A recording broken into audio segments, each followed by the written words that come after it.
Hello everyone, आम्ही निघालो होतो गावी आणि तिथे आम्हाला भेटला एक अनपेक्षित पाहुणा. तर तो कोण आहे हे पाहण्यासाठी व्हिडिओ शेवटपर्यंत नक्की बघा. ध्रुवला फारच मज्जा वाटत होती. जात असताना आम्हाला दिसली एक रसवंती. तर गावाकडे जाताना पहिली ही गोडाची सुरुवात. तर ही जी मशीन आहे ती लाकडी मशीन होती, लाकडापासून बनलेली. त्याला काय लावलंय कानाला?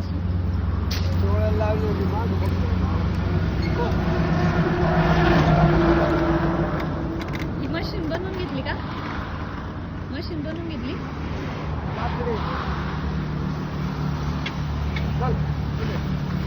जसं की त्या बैलाला बोललं की लगेच कळत होतं. ते काका बोलले चल, की लगेच हा थांबलेला बैल परत चालायला लागला. गाडीच्या एसीपेक्षाही या गारगार उसाच्या रसाने बरं वाटलं.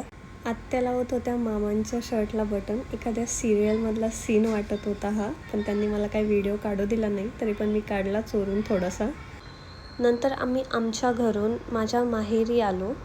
तर तिथे मम्मीने आमचं औक्षण केलं. त्यानंतर सुरू झाला मानापानाचा कार्यक्रम. पप्पांनी त्यांना टोपी पंचा घालून त्यांचा सत्कार केला. खरं तर धोंडे जेवणाची परंपरा ही फक्त जेवणापुरती नसून मान सन्मान आणि प्रेम जपण्याची एक सुंदर पद्धत आहे.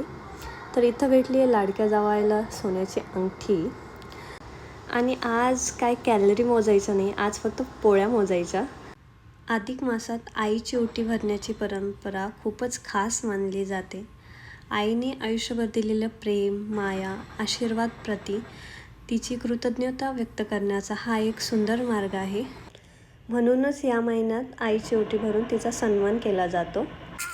इथे गहू नीट करायचं म्हणजे त्याचं दळण करायचं सुरू होतं आणि ध्रुवचं यात खूपच मोठं योगदान आहे.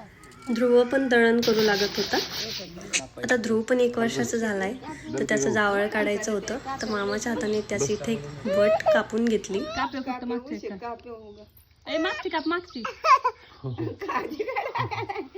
काय करायचं घ्यायचे काप नाही राहून दे. हा काप काप.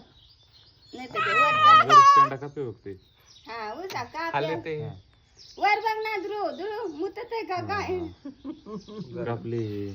आत्ता वेळ झाली आहे परत यायची. आत्या इथे मशीननी शेंगा फोडत होत्या. हाताने किती वेळ जरी शेंगा फोडल्या ना तरी पण थोडी पण शेंगदाणे जमा होत नाहीत.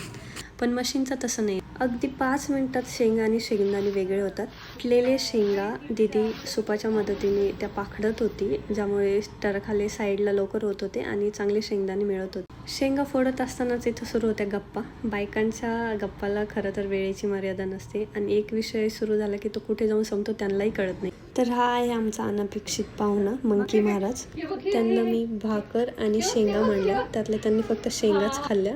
तुमच्याही घरी असे पाहुणे येतात का? कमेंटमध्ये नक्की सांगा.